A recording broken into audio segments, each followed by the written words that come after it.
If you're not up to date on your local punk bands, you're going to be.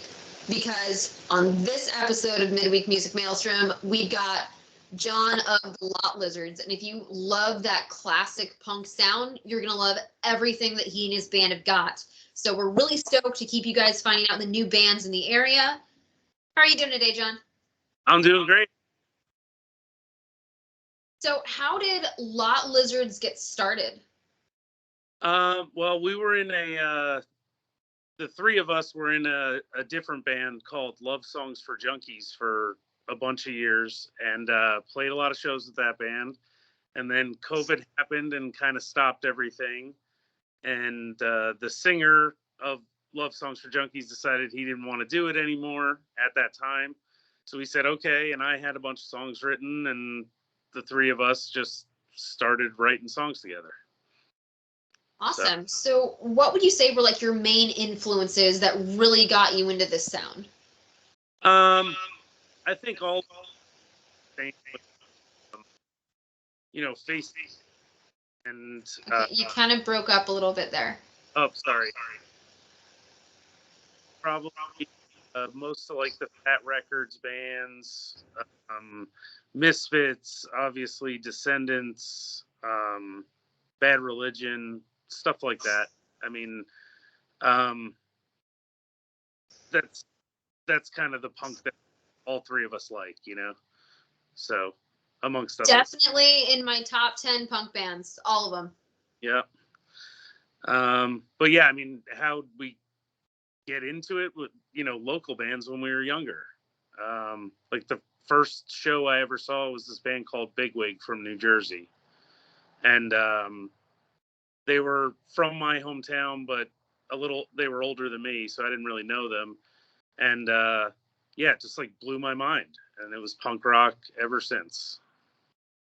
I love it. So what would you say has been like the creative process in finding the sound that you wanted to tailor for Lot Lizards? I don't know. I think for the most part, it's just the way, I mean, I'm usually writing the songs for the most part and bringing them into Mike and Alex, and, they're adding their parts to it and making it usually way better than it sounded like in my head. You know what I mean? But so I don't know. That's just the way I write songs, I guess. Like when I write, that's what they come out sounding like. So I was so stoked when I saw that you guys just dropped like actual physical media. Like you guys have a really cool CD. I posted the artwork today, and I really like, how did you come up with that design, and what made you decide that you wanted to go the route of popping out a CD? The design is actually like, so all of the Lot Lizards artwork that we use so far, my buddy Tony Goggles up in New Jersey did all the artwork. He's like pretty well known up there for doing flyers and playing in bands, and he's in a couple really good bands up there. And the concept was just, I mean, we're pretty bad at like coming up with names for records and names for songs and stuff like that. Like, so that's the name of the EP was just taken from one of the lyrics from one of the songs. And, I kind of told Tony some ideas that I had, and he just came back with that artwork, and we loved it. Oh no, it definitely pops. Like it's really vivid. I love the stylization of all of it. It looks very punk. Yeah, that's pretty much the only direction we gave him. Like, I mean, he knows me for a long time, so he knows what I like, I think. And he's done a lot of flyers for me and artwork for other bands that I've been in. So he knows kind of what I'm going for at this point. And usually the first thing that he comes back with, I'm like, yes, I love it. And that's it. So what made you decide that you didn't want to stick strictly to digital?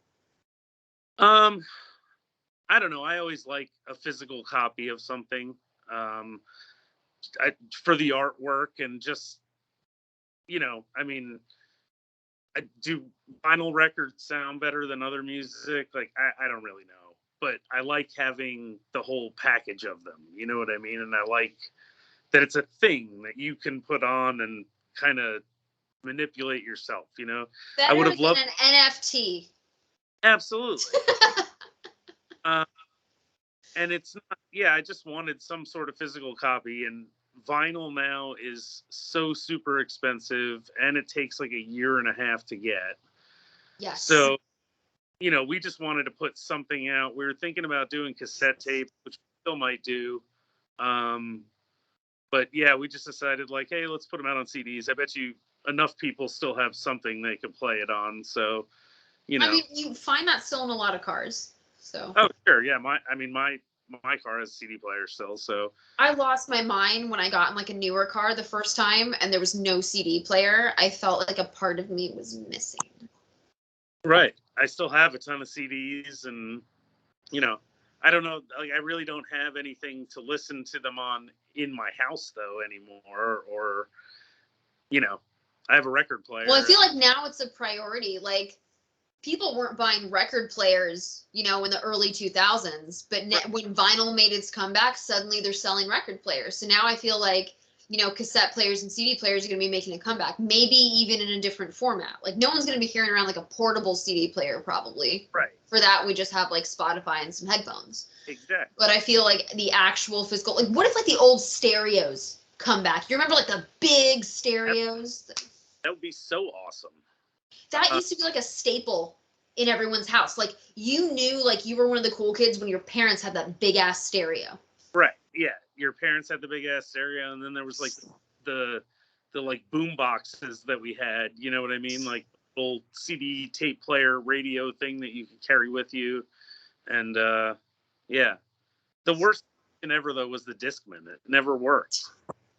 You know what I mean? Yeah, but I feel like with all that media coming back, what's going to be popular are the record players that have the CD players, and then you have the VHS on the side. I think we're going to limit how far back it goes. Like, we're not going to get Betamax back. No. I don't know. I think VHS tapes players, like the VCRs. I don't know. I feel like that's going to be for nostalgia's sake, because actually trying to go find some of the VHS, you know, that you had as a kid. Like, a lot of people are going for those collector's items, but I think like the 8-track is officially gone. Yeah, my dad just told me that he paid like $200 for a VCR on eBay or something, because you just can't find them anymore, and he still has a lot of VHS tapes, I guess. But yeah, I mean, a VCR, you know, 15 years ago was like $30 at Walmart.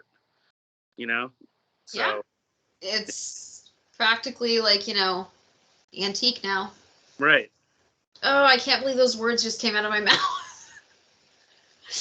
But no, my friend's dad had given me like just a box of stuff when they moved, and it had an 8-track player in it. And I don't remember what tracks were also in the box, but I wish I could find that now. It's somewhere. It's somewhere in the garage. Yeah, my parents had an 8-track player. I remember when I was like a little kid. Yeah, I mean, that's technology that we don't need to bring back, though. I think that was, you know, we came up with better stuff. Right. Now, the real question, you guys have delved into CDs. Mm-hmm. You are considering a cassette. Mm-hmm. But are you going to come back with, you know, like phonograph? Like, are we going to have like phonograph tracks? Yeah, we're working on doing at least a split 7-inch or 2 with a couple different bands. We've been talking to Arcane Arcade for a while, who's a great band from Tampa. And yeah, then we'll see. I don't know. We're getting out of state a couple times this year to play shows, so see who we could hook up with somewhere else and maybe do a split 7-inch with. All these dreams. Yeah. And have you considered translating your songs into possibly smoke signals? I mean, I could probably do it. We're going back full analog. Like, we're going to schedule concerts using sundials. I love it. Back to me. So what would you say has been your weirdest and or most interesting experience at a show? Oh, God. There's been a whole lot of them over the years. This is my favorite question because always that reaction before they go to answer. Right. I mean, okay, here's an example from the last show that we played. We played on Saturday night in Sarasota, and then we had a show on Sunday at the Brass Mug in Tampa. And we showed up there. Luckily, we didn't bring any of our stuff inside. First band played, second band set up, and then all the power went out. And some idiot hit a pole. So when was this? This was Sunday. Yeah, Ocean's End told me about that. Yeah. So, I mean, that's not even that weird, but that's just like stuff that happens at shows. I mean, there's been one we drove all the way out to Orlando to play a show, and then we got there and they were like, well, we don't have a, we just have one mic going through a guitar. We were like, okay, well, we're here. So, you know, I mean, I've played shows in a lot of shitty conditions in basements with bad sound, and what I love is that the power outage was kind of like your initial response. And when I was interviewing Ocean's End, the video is going to go up next week. They were in their van getting ready to unload for that show. So I feel like their answer might be different if I interview them in the future, because when I asked them that question, obviously that hadn't happened yet. Right. And they had a good amount of their stuff set up on stage, ready to go, and then all the lights went out. Which is a bummer because I love Will. He's one of my buddies. He's fantastic. That whatever core that his band does. Yeah, no, they're great. I'm actually wearing an Ocean's End shirt right now. Oh, that's awesome. But yeah, I love the songs that he has. I was stoked to see him live, and then the power went out. So we hung around for about an hour and a half, drinking beers in the dark until. So it wasn't a total loss. Yeah, no, I mean, yeah, we still got to see everybody and we had fun, but would have been to see Will's band and get to play. But, you know, shit happens. So what would you say is kind of the creative writing process when you're getting ready to do a Lot Lizard song? Yeah, I usually come up with the song, like basically in its entirety before I bring it to them.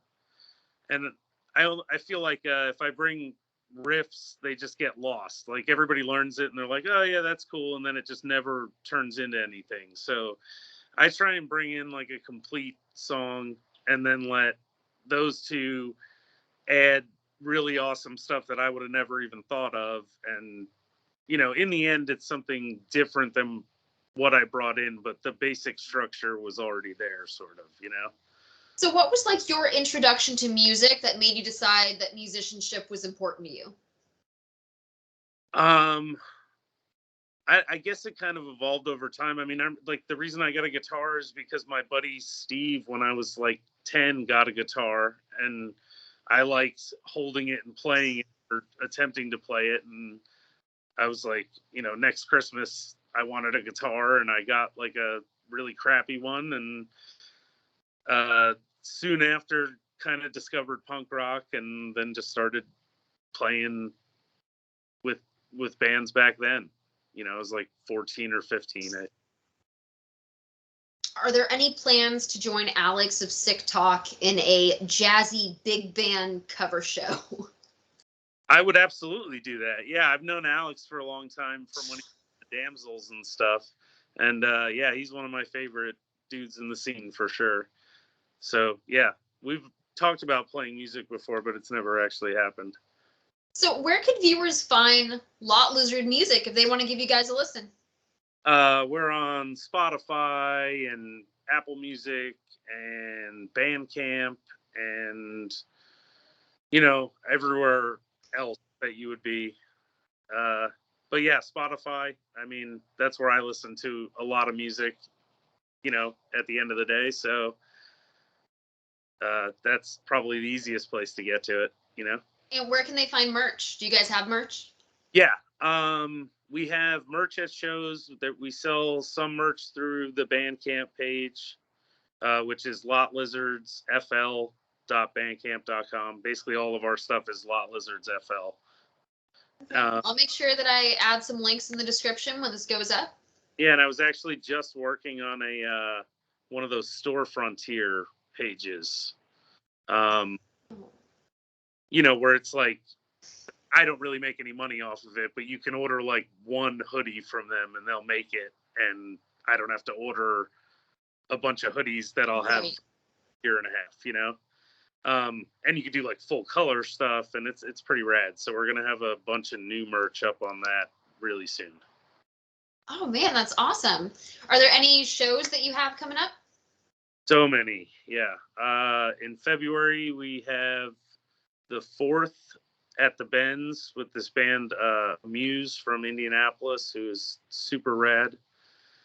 We are playing on the 12th at Crowbar and Ybor with a bunch of awesome bands. Sick Talk is playing that one also. We are playing on the 19th at Studio 69 in St. Pete with Ocean's End and somebody else cool. He actually just told me about that show today. And then on the 20th, we're playing at the VFW in St. Pete with Pigpen and Wrath and a bunch of good ones too. I love all my boys. Sick Talk, Wrath, Ocean's End. I love all you guys. Yeah, no, it's a good little scene we have going on right now for sure. I feel like after the pandemic, people are a little bit more stoked to come to shows, So yeah, the shows have definitely been good, and I think it's gonna come back pretty strong soon. So how did COVID impact you guys? Well, I mean, it basically like killed our other band. Like we had a ton of shows lined up, and then they all got canceled. And yeah, just music stopped for like a whole year. I actually recorded a whole record by myself, like on an iPad, in my spare room during that time. It's on Spotify too. It's called Homesick. But yeah, I mean, that was like there was no shows, there was no anything for a year and a half probably.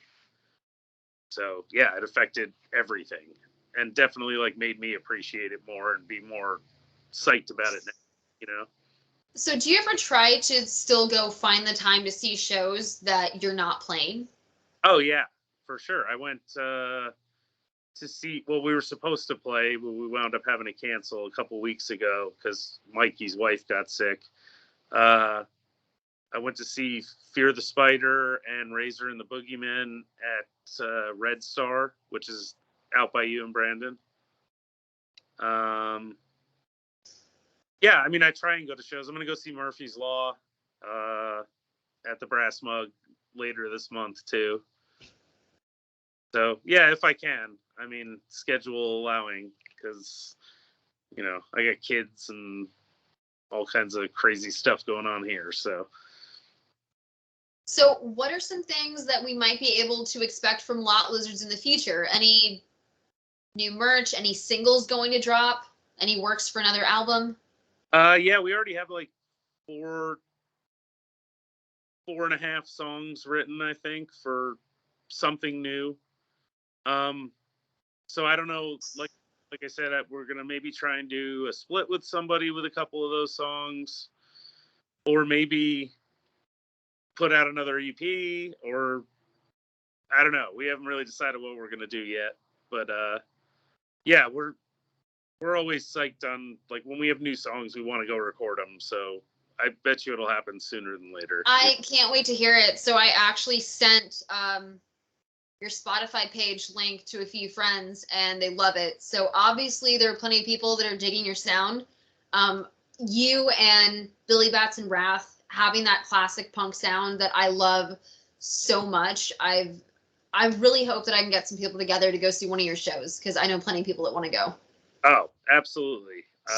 Yeah, we post about them all the time. So yeah, if you go to our page, like, it's always in the stories, like, shows and stuff. So right. Thank you so much for taking the time to do this interview. You have no idea how much I appreciate it. Oh no, thank you. That was really cool, and yeah, hope to see you out at a show. I got a T-shirt for you if you make it out. All right, guys, this has been Jon of Lot Lizards. I'm going to have links in the description where you can find the music. Please give them a follow on social media. It really doesn't take much if you aren't able to buy merch or maybe you can't make it out to a show. Just, giving them a follow, a listen, that can really be just as helpful for bands. And you don't want to miss out because they've got a great sound. And we're going to be bringing you more awesomeness coming up because we have plenty more interviews. And you guys have been so supportive of this channel and it has just meant so much. And we're going to make sure that all the new music, all the new bands are right there for you to find out about. So thanks, and we'll see you next time. All right. Thank you.